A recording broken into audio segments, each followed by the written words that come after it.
नमस्कार दोस्तों, कैसे हैं आप। आई होप कि आप अच्छे होंगे। दोस्त, हम लोग क्या पढ़ रहे थे।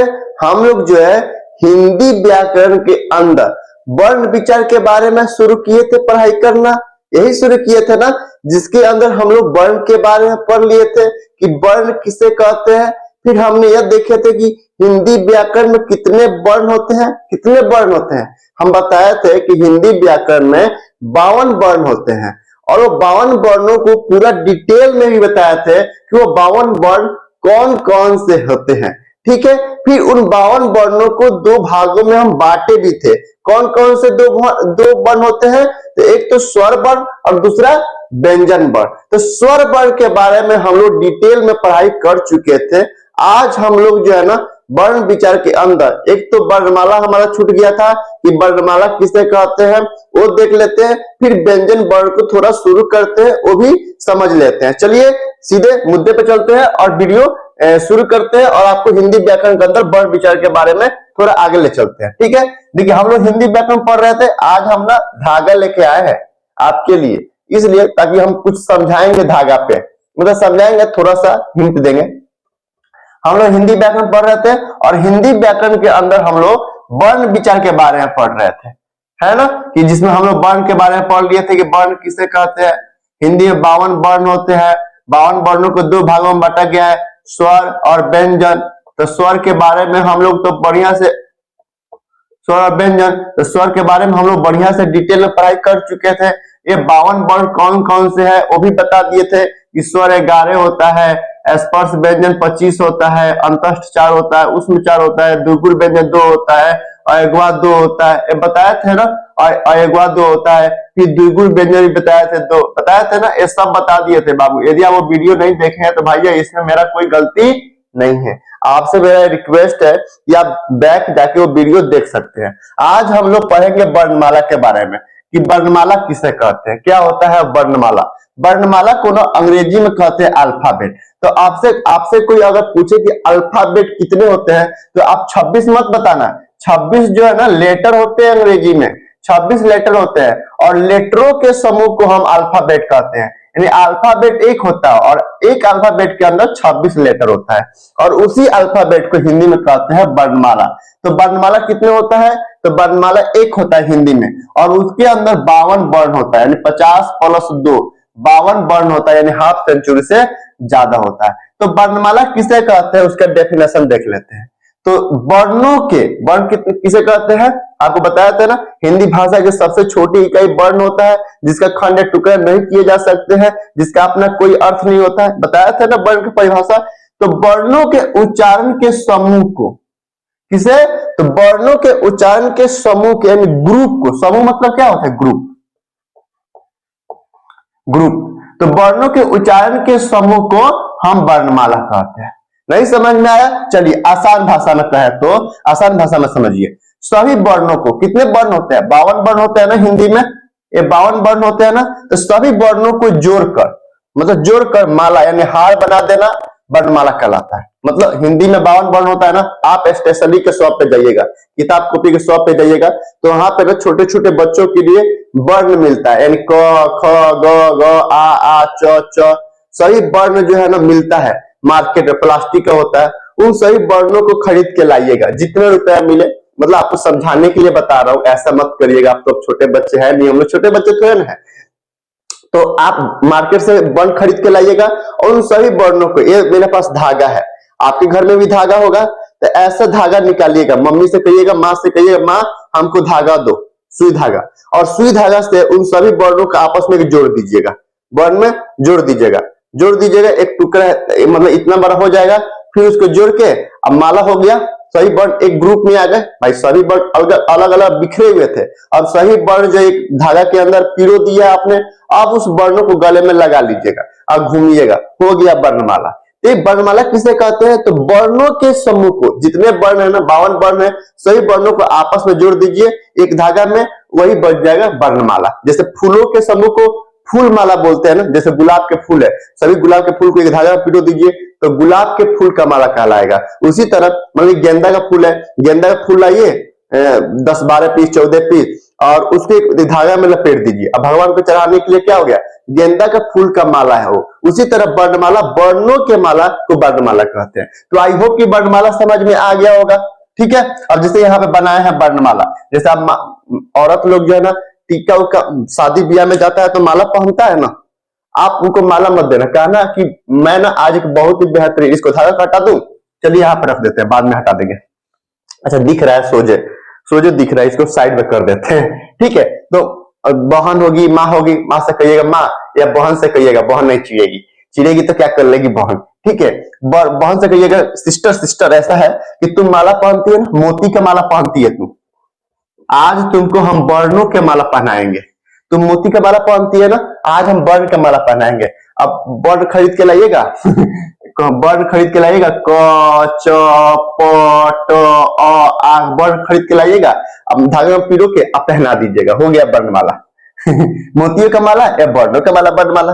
अब हम देखते हैं व्यंजन वर्ण। अब हमारा स्वर वर्ण खत्म हो गया, वर्णमाला खत्म हो गया, वर्ण के बारे में पढ़ लिए हैं, पढ़ लिए ना। आज हम पढ़ेंगे व्यंजन वर्ण। व्यंजन वर्ण किसे कहते हैं? है ये वर्ण ही है, ये अभी वर्ण ही है। वर्ण को दो भाग में बांटा गया ना, स्वर वर्ण, व्यंजन वर्ण। तो स्वर वर्ण तो हम लोग पढ़ लिए, अब वर्ण के अंदर हम लोग व्यंजन वर्ण के बारे में पढ़ेंगे कि क्या होता है व्यंजन वर्ण। तो चलिए परिभाषा देखते हैं। कह रहा है कि जिन वर्णों के उच्चारण में, जिन वर्णों के उच्चारण में स्वर वर्ण, अब स्वर वर्ण क्या होता है? 11 होता है। कौन कौन से? अ आ हर्ष दीर्घ, हर्ष दीर्घ, री ए ओ, ये सब क्या है? स्वर वर्ण है। तो जिन वर्णों के उच्चारण में स्वर वर्ण की सहायता ली जाती है, यानी हेल्प ली जाती है, उसे हम व्यंजन वर्ण कहते हैं।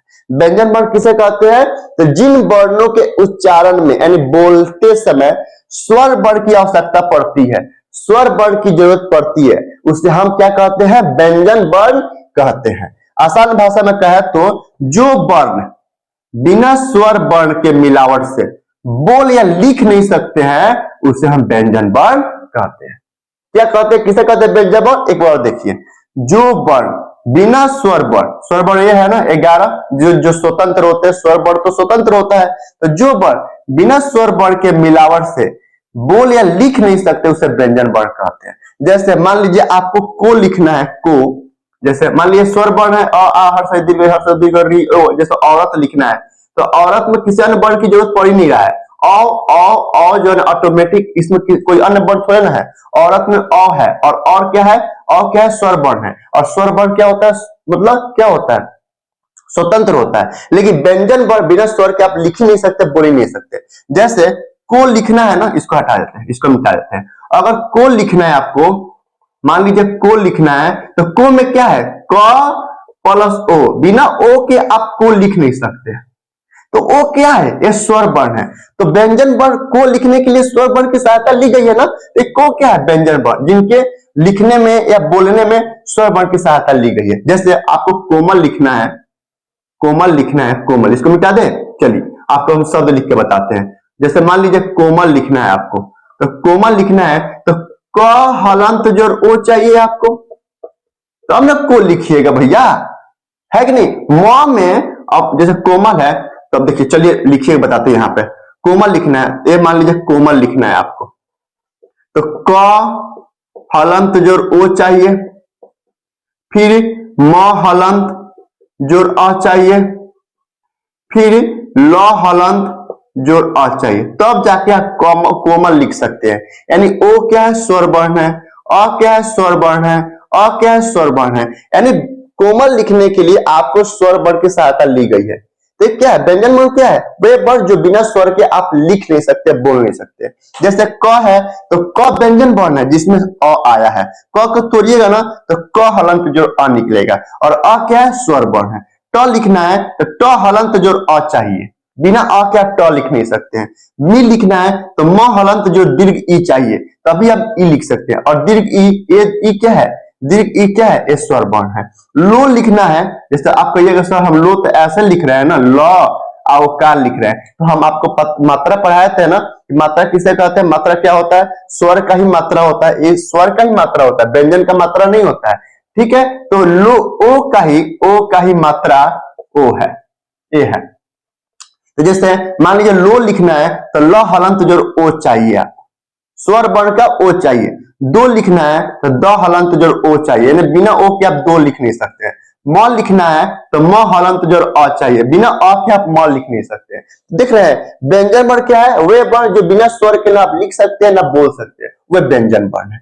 अब देखिए, अब नोट लिखे हैं, नोट भी पढ़ लीजिए। कह रहा है कि प्रत्येक व्यंजन के उच्चारण में जितने भी व्यंजन है, 52 वर्ण होता है ना, तो 52 में से 11 माइनस कर दिए स्वर, बाकी जो 41 बच गया, 41 और 10 51 52, बाकी जो 41 बच गया वो क्या है, व्यंजन वर्ण है, व्यंजन वर्ण है। तो प्रत्येक व्यंजन वर्ण के उच्चारण में स्वर वर्ण, उच्चारण में स्वर वर्ण कितना है, ये 11 और हर से दी गई स्वर वर्ण की ध्वनि छिपी रहती है।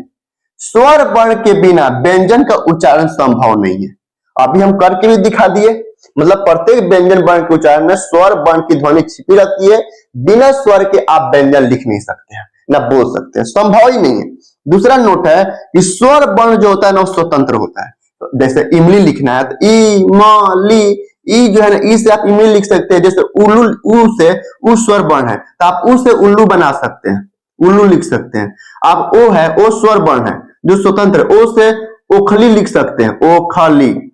ओ से ओ माय गॉड लिख सकते हैं। जैसे अ है, अ स्वर वर्ण है, अ से आप अनार लिख सकते हैं, तो अनार क्या है, अ से लिख सकते हैं, तो स्वर आ से, आ स्वर वर्ण है, आ से आप आम लिख सकते हैं। तो स्वर वर्ण जो होता है ना स्वतंत्र होता है, जिससे आप शब्द बना सकते हैं। लेकिन स्वर वर्ण क्या होता है, स्वतंत्र होता है, जबकि व्यंजन वर्ण जो होता है वह स्वर पर आश्रित होता है। जैसे आपको कोमल लिखना है, कोमल लिखना है तो क हलंत जो ओ चाहिए, तभी आप कोमल लिख सकते हैं।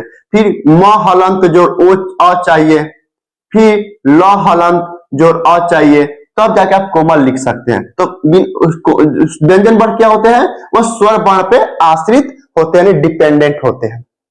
ये देख लिए, फिर आगे देख लिए, कह रहा है कि हिंदी में व्यंजन वर्ण, यानी व्यंजन वर्ण को इंग्लिश में क्या कहते हैं, कॉन्सोनेंट लेटर। वर्ण को अंग्रेजी में कहते हैं लेटर, अब व्यंजन को कॉन्सोनेंट। स्वर वर्ण को हिंदी में, इंग्लिश में क्या कहते हैं, वॉवेल लेटर। तो हिंदी में व्यंजन वर्ण की संख्या जो होती है 33 होती है। वैसे 41 होती है, लेकिन व्यंजन वर्णों में 33 डाल दिया है, बाकी अलग से व्यंजन वर्ण बताया है, उसको भी समझेंगे। लेकिन फिलहाल यहाँ बता रहा है कि हिंदी में व्यंजन वर्णों की संख्या 33 है, जो निम्नलिखित इस प्रकार बांटा गया है। स्पर्श व्यंजन 25 होते हैं। स्पर्श व्यंजन कितने होते हैं, 25 होते हैं।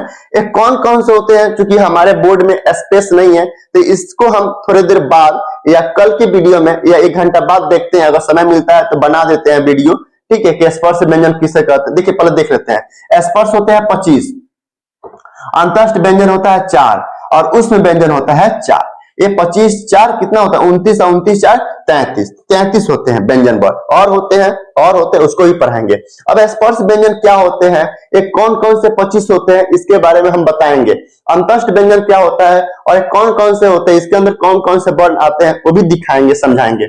उष्म व्यंजन क्या होता है, इसके अंदर कौन कौन से 4 वर्ण आते हैं, वो भी दिखाएंगे, समझाएंगे, पढ़ाएंगे। टेंशन लेने की जरूरत नहीं है, क्योंकि हमारे यहाँ, हमारे इस बोर्ड में ना बाबू ज्यादा स्पेस है नहीं, इसलिए हम थोड़ा थोड़ा पढ़ा रहे हैं। क्या करोगे, बोर्ड लाया हूं, देखो ये बोर्ड है, लेकिन मतलब मिस्त्री जो है ना अभी मेरे घर के ही है, तो बोले हैं कि 1 तारीख के बाद हम फ्री होंगे तो वो बना देंगे, सेट कर देंगे, तो फिर हम आपको सॉरी बढ़िया से पढ़ाएंगे। अच्छा, स्पर्श व्यंजन क्या होता है, ऐसे बता दूं, स्पर्श व्यंजन वह व्यंजन होते हैं जो बोलते समय हमारे मुंह के किसी न किसी भाग को स्पर्श जरूर करता है, इसलिए उसे स्पर्श व्यंजन कहते हैं। अंतस्थ व्यंजन किसे कहते हैं, वे व्यंजन न स्वर में आते हैं न व्यंजन में आते हैं, स्पर्श व्यंजन मतलब अंतस्थ व्यंजन होते हैं। इनकी संख्या 4 है, य र ल व, ये अंतस्थ व्यंजन है। उष्म व्यंजन क्या है, उष्म का मतलब होता है गर्मी, मतलब गर्मी होता है, यानी घर्षण होता है। उष्म का मतलब गर्मी होता है, घर्षण होता है, हीट होता है।